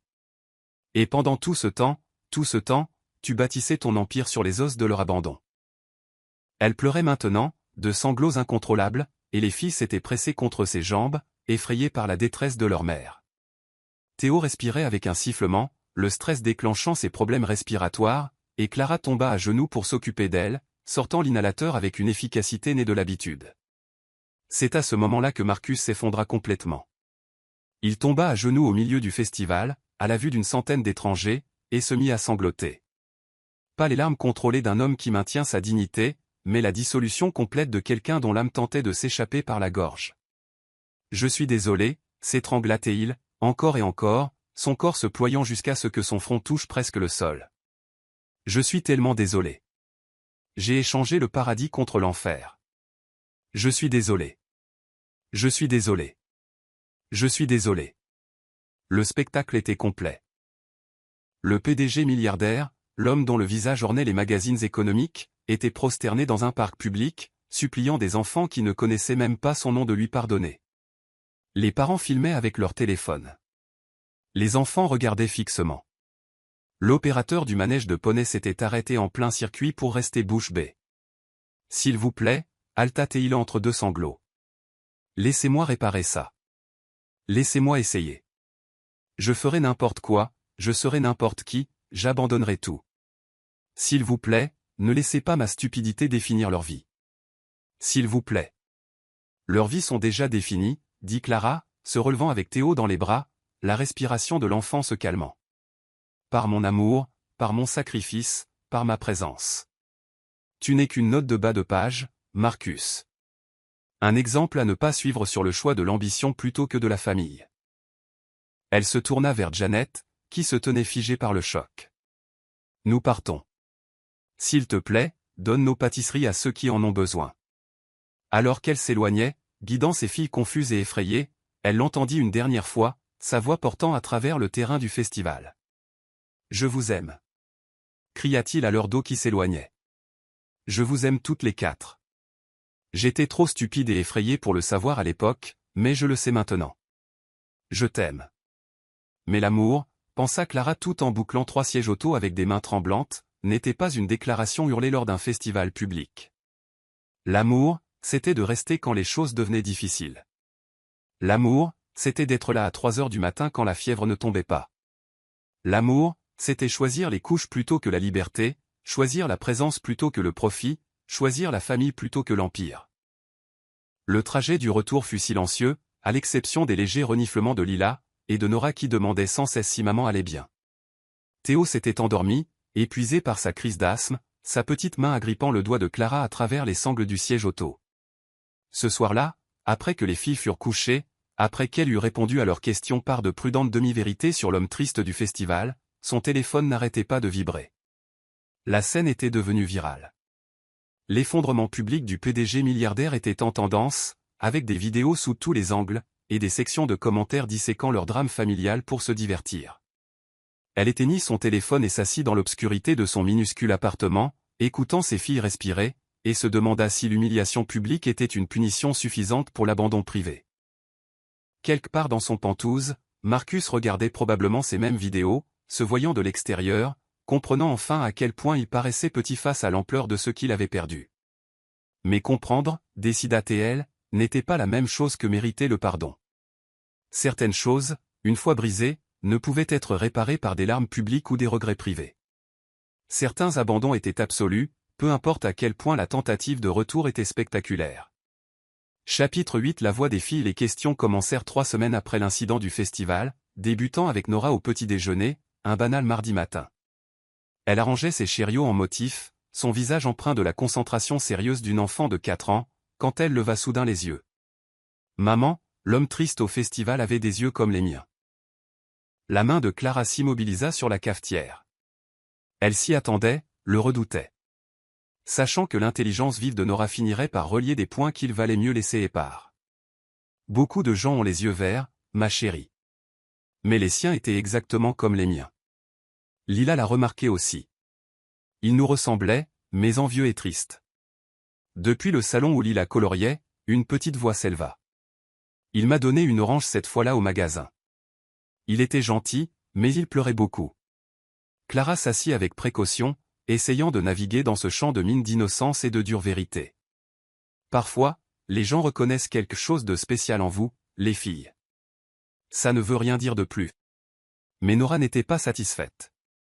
Elle tenait cela de Marcus, aussi. L'incapacité à lâcher prise une fois sa curiosité piquée. C'est lui qui envoie les cadeaux? Quels cadeaux? Ceux que Janet met dans la boîte de dons à la garderie. Ils ont toujours nos noms dessus d'abord, mais ensuite Janet les barre et écrive dons. Mais je peux toujours voir nos noms en dessous. Le cœur de Clara se serra. Elle avait pensé qu'elles avaient été discrètes, mais les enfants voient tout, surtout ce que les adultes essaient de cacher.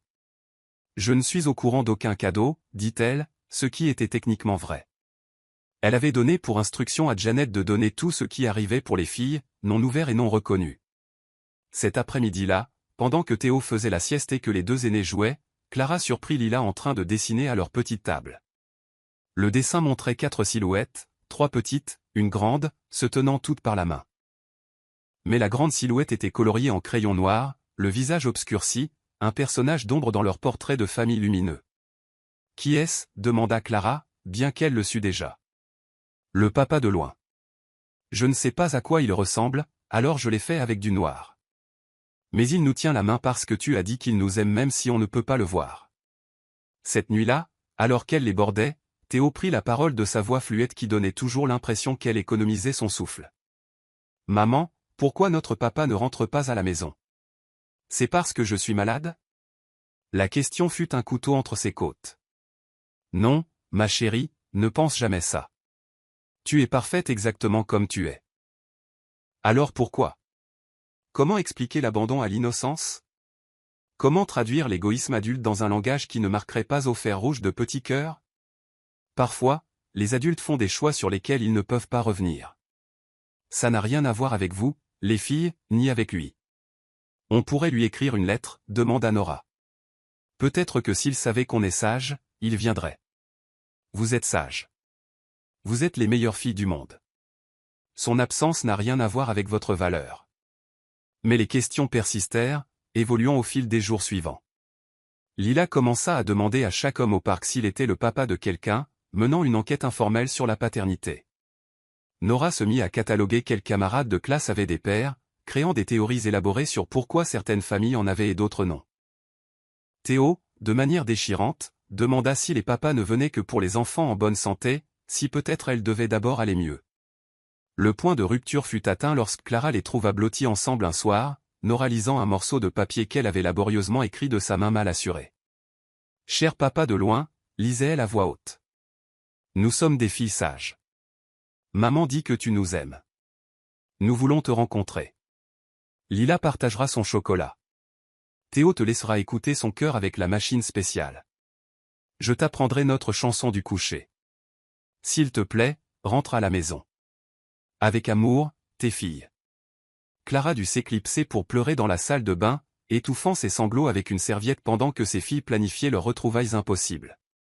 Elle trouva la voiture de Marcus garée devant leur immeuble à minuit, le jour de l'anniversaire de Théo. Il dormait sur le siège conducteur, l'arrière rempli de cadeaux emballés qui ne seraient jamais livrés. Elle aurait pu le laisser là. Mais quelque chose l'épuisement, la frustration, ou peut-être l'écho de la lettre de sa fille la poussa à taper à la vitre. Il se réveilla en sursaut, s'excusant. « Je ne vous harcèle pas. Je le jure. C'est juste. C'est son anniversaire. J'avais besoin d'être proche. Elle pose des questions sur toi. » Les mots sortirent avant qu'elle ne puisse les retenir. Elles ont compris que tu existes sous une forme ou une autre. Nora remarque tout. Lila dessine des pères fantômes et Théo pense qu'elle est trop malade pour que tu l'aimes. Le son qu'il émit fut inhumain, une angoisse pure distillée en un souffle. Elle pense. Oh mon Dieu, non, non. Elle est parfaite. Elles sont toutes parfaites. Comment je répare ça? Comment je leur dis que c'est leur père qui est malade, pas elle? Tu ne le fais pas. Parce que leur dire signifie admettre que tu as choisi de partir. Pour l'instant, elles pensent que tu devais partir. Il y a de la dignité dans cette fiction. La vérité les détruirait. Alors qu'est-ce que je fais? Je ne peux pas continuer à vivre comme ça, sachant qu'elle se pose des questions, qu'elle se blâme peut-être. Clara regarda cet homme qui avait autrefois commandé des conseils d'administration, qui avait bâti un empire sur des actions décisives, maintenant réduit à dormir dans des voitures et à mendier de la sagesse sur des problèmes qu'il avait lui-même créés. Une partie d'elle, celle qu'il avait aimée autrefois, ressentit une lueur de sympathie. Mais la mère en elle, forgée dans le creuset de l'abandon, resta de pierre. Tu vis avec.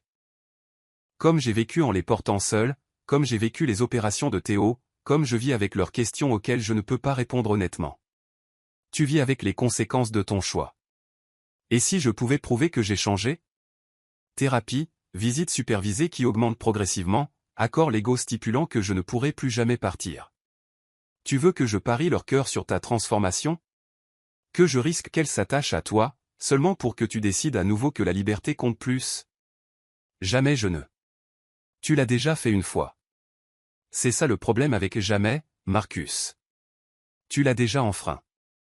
Elle le laissa là, dans sa voiture, entouré de cadeaux d'anniversaire pour une fille qu'il n'avait jamais rencontrée, et retourna dans son appartement, où 3 filles dormaient paisiblement, rêvant de pères fantômes et de lettres qui ne seraient jamais envoyées.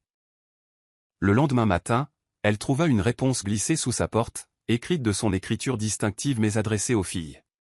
Chère brave fille, votre maman a raison de dire que je vous aime de loin. Je pense à vous chaque matin quand le soleil se lève, et chaque soir quand les étoiles sortent. Nora, je sais que tu protèges tes sœurs et cela fait de toi la fille la plus forte du monde. Lila, ta gentillesse avec l'orange a illuminé toute mon année. Théo, tu n'es pas trop malade pour être aimé. Tu es si puissante que tu livres chaque jour des batailles que des adultes ne pourraient pas gérer.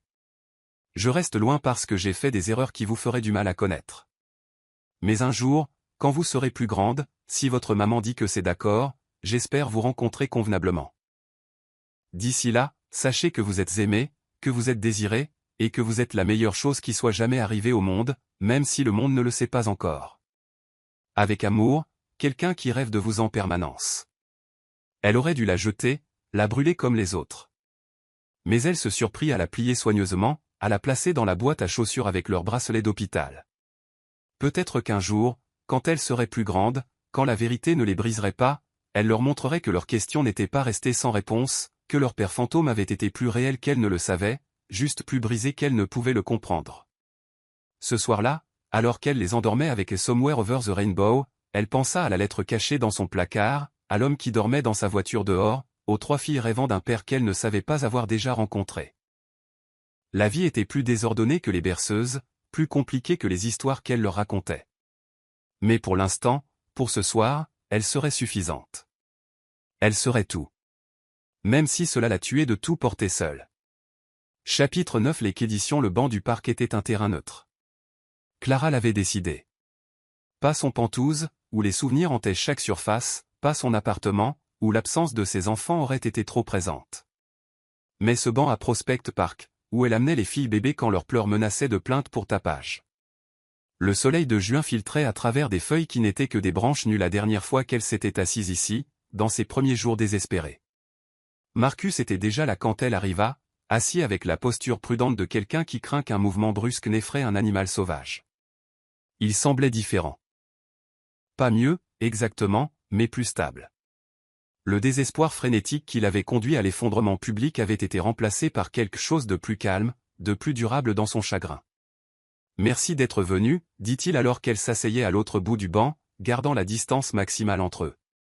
Les filles n'arrêtent pas de poser des questions sur toi. Sur les pères en général. Ça les affecte. Elle sortit un dossier épais, rempli de documents.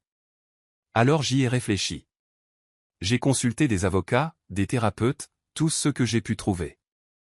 Même ceci est un risque plus grand que ton ego. Si nous faisons ça, il y a des conditions. N'importe quoi. Ne dis pas ça si vite. Ce ne sont pas des négociations. Il n'y a pas de compromis, pas de juste milieu. Tu acceptes tout, ou tu n'as rien. Il hocha la tête, les mains jointes sur ses genoux comme un pénitent à l'église. Elle ouvrit le dossier. Premièrement, thérapie. Pas du coaching pour cadres, pas du conseil en leadership, mais une véritable thérapie psychologique axée sur les troubles de l'attachement et les tendances narcissiques.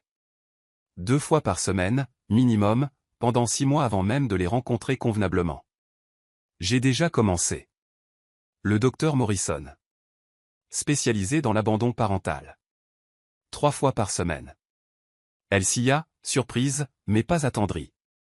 Deuxièmement, visite supervisée uniquement. En commençant par 10 minutes une fois par semaine dans un lieu public, avec ma présence. Si tu as 5 minutes de retard, ne serait-ce qu'une fois, c'est terminé.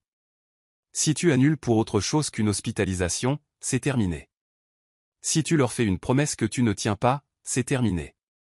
Compris? La supervision continue pendant 1 an minimum. Après cela, si les filles sont à l'aise et que le thérapeute est d'accord, nous pourrons discuter d'augmentation progressive. Mais j'aurai toujours un droit de veto. Toujours. Bien sûr. Elle sortit un document juridique, des pages de texte denses. Troisièmement, tu signes ça. Il stipule que tu reconnais ton abandon, que tu n'as aucun droit inhérent sur ces enfants, que tout accès est à ma discrétion. Il inclut également une clause selon laquelle si jamais tu tentes de partir à nouveau, si jamais tu indiques que tu reconsidères ton engagement, tu renonces à tout droit sur elle pour toujours. Et, des dommages-intérêts punitifs qui mettraient même toi sur la paille. Il tendit la main vers le stylo immédiatement, mais elle retira le document. Quatrièmement, soutien financier, mais structuré. Pas une somme forfaitaire que tu peux nous jeter pour apaiser ta conscience, mais un soutien constant et documenté. Fonds pour l'université, fiducie médicale, contribution mensuelle aux soins, le tout géré par un tiers. Pour que tu ne puisses pas utiliser l'argent comme une arme ou une monnaie d'échange. J'ai déjà mis en place les fiducies. Irrévocables. Elles sont protégées quoi qu'il arrive entre nous. Cinquièmement, sa voix se durcit. Tu ne leur dis jamais, jamais, la vérité sur cette nuit-là. Pour elles, tu as dû partir pour des raisons indépendantes de ta volonté. Si jamais elles apprennent que tu as choisi de les abandonner, cela viendra de moi, quand je déciderai qu'elles sont prêtes. Dans mes propres termes. Elles devraient me détester, pas toi. Il ne s'agit pas de te protéger. Il s'agit de les protéger de la connaissance que leur père a regardé leur existence et a choisi la liberté. C'est une blessure qui pourrait ne jamais guérir, et je ne l'infligerai pas, sauf si c'est absolument nécessaire. Elle sortit des photographies, 3 photos de classe de la garderie. Sixièmement, tu les apprends. Pas à travers des enquêteurs ou des rapports, mais par l'observation et l'interaction. Tu apprends que Nora déteste les bruits forts parce qu'ils lui rappellent les hôpitaux. Que Lila doit vérifier 3 fois que les portes sont verrouillées parce qu'elle a peur d'être laissée. Que Théo a besoin d'une position spécifique quand elle dort, et que ses lèvres deviennent bleues quand elle fait trop d'efforts. Il traça leur visage sur les photos d'un doigt tremblant. Elles sont magnifiques. Elles sont du travail. Un travail dur, constant, épuisant. Ce ne sont pas des opportunités de photos ou des histoires de réussite à partager dans les cocktails. Ce sont 3 individus avec des traumatismes dus aux procédures médicales, des problèmes d'abandon qu'elles ne peuvent pas articuler, et des besoins qui ne se conformeront pas à ton emploi du temps. Je sais. Non, tu ne sais pas.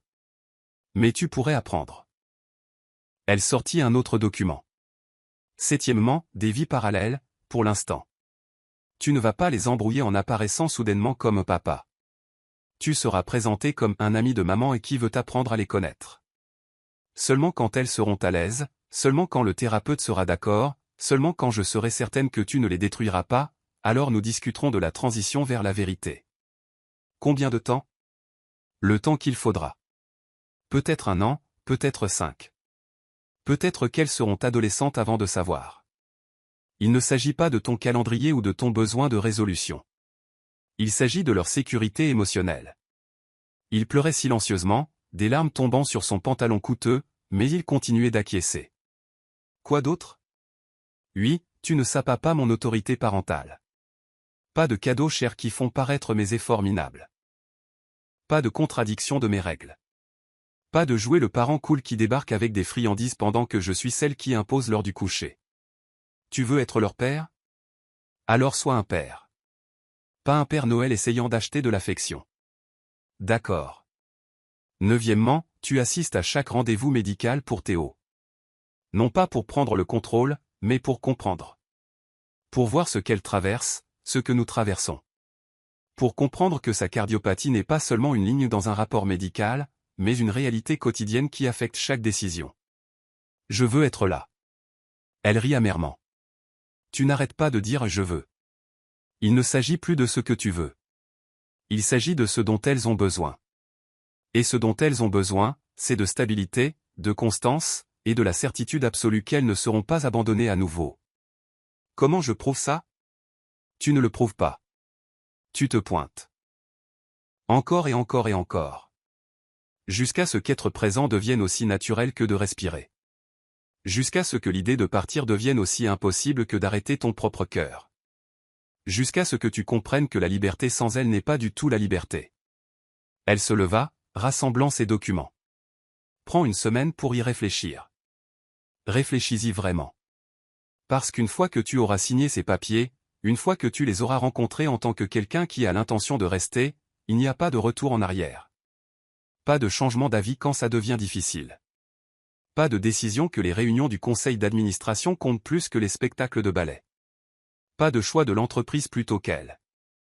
Jamais plus. Je n'ai pas besoin d'une semaine. Prends-la quand même. Parce que j'ai besoin que tu sois certain. Elles ont déjà survécu à ton abandon une fois. Elles n'y survivront pas une deuxième fois. Elle commença à partir, puis se retourna. Tu sais ce que Nora m'a demandé hier soir? Elle a demandé si les papas qui aiment de loin aimaient parfois de près. Je n'ai pas su quoi lui répondre.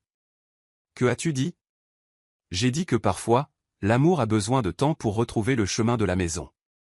Mais je mentais, Marcus. Parce que ton amour ne s'est pas perdu. Tu l'as jeté. Et maintenant, tu veux que je parie leur cœur sur la possibilité que tu aies enfin dessiné une carte pour retrouver des sentiments que tu n'aurais jamais dû abandonner. Elle le laissa sur le banc avec les photographies. L'homme qui commandait des empires, réduit à mendier 10 minutes supervisées avec des enfants qu'il avait déclarés sans valeur. Le soleil de l'après-midi peignait de longues ombres à travers le parc, et elle pensa au temps.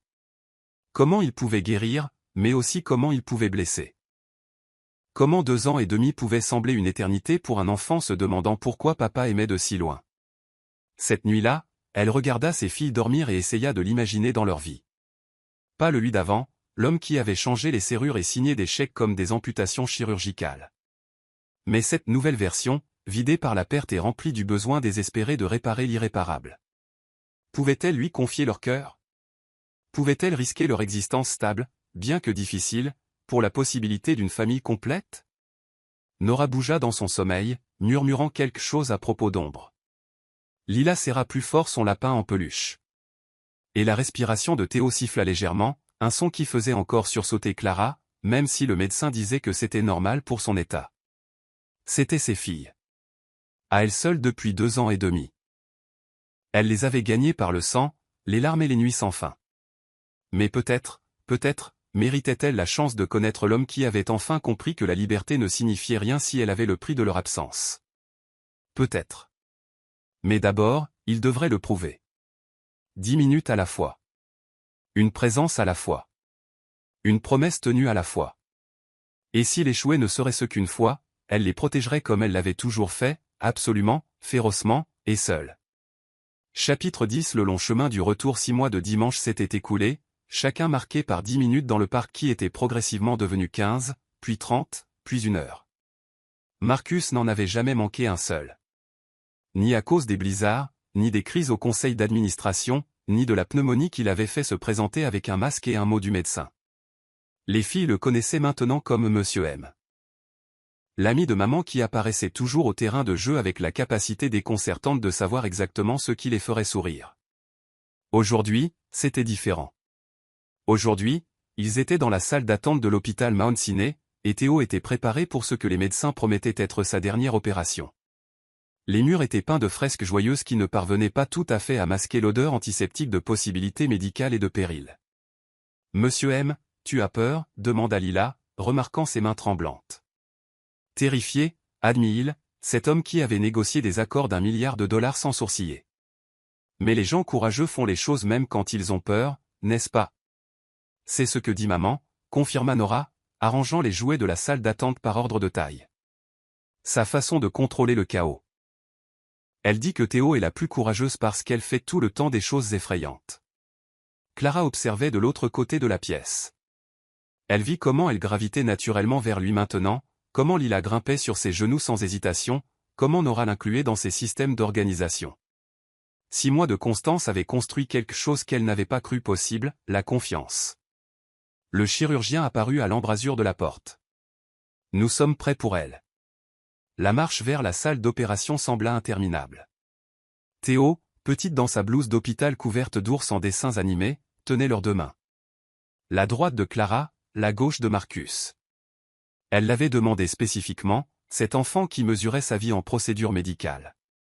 « Vous serez tous les deux là quand je me réveillerai » murmura-t-elle. « Toujours » dirent-ils à l'unisson. Puis ils se regardèrent par-dessus sa tête, surpris par leur synchronicité. Après l'avoir embrassé pour lui dire au revoir, après que l'anesthésie l'eut emporté, et que le chirurgien l'eut emmené, ils retournèrent dans la salle d'attente où Nora et Lila coloriaient avec une bénévole. Les filles se précipitèrent vers eux. Et sans discussion, ils s'assirent aux extrémités opposées d'un banc avec les jumelles entre eux. Une famille arrangée par la proximité, sinon encore par le nom. « Raconte-nous l'histoire de la princesse au cœur spécial », exigea Lila. Sa façon de gérer l'anxiété. Clara commença, la même histoire qu'elle avait racontée lors de chaque intervention de Théo. Mais cette fois, quand elle arriva à la partie où le royaume attendait que la princesse guérisse, Marcus continua. Le royaume avait été sombre pendant longtemps, dit-il doucement, parce que le roi avait été stupide et avait renvoyé ses plus grands trésors. Pensant que son or importait plus que ses filles. Nora leva brusquement les yeux. Elle était trop intelligente, avait toujours été trop intelligente. Ce n'est pas comme ça que l'histoire se passe. Parfois, les histoires changent, dit Clara prudemment. Parfois, elles s'améliorent. Est-ce que le roi est revenu, demanda Lila. Il essaie, dit Marcus. Chaque jour, il essaie de mériter les princesses qu'il n'avait pas su apprécier. 6 heures. L'opération dura 6 heures pendant lesquelles ils existèrent dans cet espace suspendu entre l'avant et l'après. Ils ne parlèrent pas beaucoup. Mais quand Nora s'endormit contre son épaule, Clara ne la déplaça pas. Quand Lila étala son coloriage sur leurs 2 genoux, ils tinrent le papier stable ensemble. De petits actes de coordination, apprenant le rythme de la parentalité partagée qu'ils auraient dû connaître depuis des années. Le docteur Patterson apparut enfin, épuisée, mais souriante. Elle s'en est magnifiquement sortie. Cela devrait être la dernière. Son cœur fonctionne normalement. Elle aura besoin d'un suivi, de médicaments pendant un certain temps. Mais structurellement, elle est réparée. Le mot « réparé » flottait entre eux, signifiant plus que le simple cœur de Théo. Clara sanglota, le soulagement de 3 ans de terreur médicale brisant enfin son contrôle. Sans réfléchir, Marcus l'attira contre lui. Et elle se laissa faire, trop épuisée pour maintenir des murs qui s'effritaient depuis des mois de toute façon. Maman pleure des larmes de joie, informa Nora sérieusement à Lila. Ça veut dire que Théo est réparé. Est-ce que ça veut dire qu'elle peut courir maintenant, demanda Lila. Demandons-lui quand elle se réveillera, dit Marcus, la voix rauque. Ils furent autorisés à la voir 1 heure plus tard. Encore inconsciente, mais stable. Si petite dans le lit d'hôpital. Mais sa couleur était déjà meilleure. La teinte bleutée qui avait toujours ombré ses lèvres avait disparu, remplacée par un rose qui parlait de sang correctement oxygéné. Elle a l'air différente, observa Nora. Elle a l'air en bonne santé, souffla Clara. Ils restèrent là toute la nuit, se relayant sur la chaise inconfortable à côté de son lit. Quand Théo se réveilla à l'aube, la première chose qu'elle vit fut eux deux. Exactement comme promis. Son sourire, bien que faible, était radieux. « Salut maman. »« Salut monsieur, ils ont réparé mon cœur ?»« Oui, ma chérie. Ils l'ont réparé. »« Bien. Maintenant, je peux jouer à Tchat. » Un souhait si simple, mais il brisa Marcus complètement. Il s'excusa, et Clara put l'entendre sangloter dans le couloir, le son d'un homme comprenant exactement ce qu'il avait failli manquer pour toujours. 3 semaines plus tard, après que Théo fut rentré à la maison, après qu'elle eut prouvé qu'elle pouvait en effet jouer à chat prudemment, reprenant encore des forces, Clara prit une décision. Ils étaient au parc, leur tradition du dimanche. Elle s'éclaircit la gorge. Les filles, j'ai besoin de vous dire quelque chose à propos de monsieur. Elles se rassemblèrent, sentant l'importance du moment. Marcus se figea, ne s'y attendant pas. Pas encore. Vous savez comment on a toujours dit que votre papa vous aime de loin? Trois têtes hochèrent solennellement. Eh bien, parfois, quand les gens partent loin, ils réalisent qu'ils ont fait une erreur. Parfois, ils travaillent très, très dur pour revenir. Monsieur aimait. C'est notre papa, dit simplement Nora. Je sais. Il a nos yeux. Et il pleure chaque fois que Théo respire bien. Et il connaît nos deuxièmes prénoms sans qu'on les lui dise. Le discours soigneusement préparé de Clara mourut dans sa gorge. Tu savais? Je m'en doutais, corrigea Nora. Mais c'est Lila qui l'a dessiné en premier. Lila hocha la tête, sortant un dessin froissé de sa poche. Il montrait la même famille de 4, mais cette fois la grande silhouette avait un visage, avec des yeux verts bien en évidence. Je me suis entraîné à le dessiner pour quand il reviendrait à la maison. Vous êtes en colère? Demanda Marcus, sa voix à peine un murmure. Les filles se regardèrent de cette façon qu'on les triplait. Elles avaient des conversations entières en un regard. Tu es parti, dit finalement Nora. C'était mal. Mais tu es revenu. C'est bien. Maman dit que les gens font des erreurs, mais ce qui compte, c'est de les réparer. J'essaie de les réparer. Essayer, ça compte, décida Lila. Mais tu dois continuer d'essayer. Pour toujours. Pour toujours, accepta Théil immédiatement. Et Théo, respirant facilement pour la première fois de sa vie, s'avança et grimpa sur ses genoux. Est-ce que ça veut dire que tu nous aimes de près, maintenant? Le plus près possible, dit-il, la serrant comme si elle pouvait s'évaporer. Si près que je ne peux pas respirer quand vous n'êtes pas là. C'est idiot, gloussa Théel. Respirer, c'est important. Je suis bien placé pour le savoir. Ils n'emménagèrent pas ensemble. Ils ne se précipitèrent pas vers un mariage ou des tentatives hâtives de normalité. Mais lentement, prudemment, ils construisirent quelque chose de nouveau. Marcus apprit que l'heure du coucher prenait 2h17 histoires. Clara apprit qu'accepter de l'aide ne diminuait pas sa force.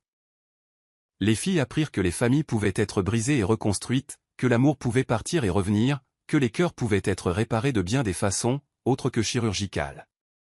Un an plus tard, à l'anniversaire de la dernière opération de Théo, ils se tenaient dans le même hôpital, mais pour une raison différente. Marcus adoptait légalement les filles, officialisant ce qui était devenu vrai par la présence plutôt que par l'absence. Les papiers qu'il signa étaient différents de ce chèque qu'il avait rédigé 3 ans et demi plus tôt. Ceci le liait au lieu de le couper. Choisissez la connexion plutôt que la liberté.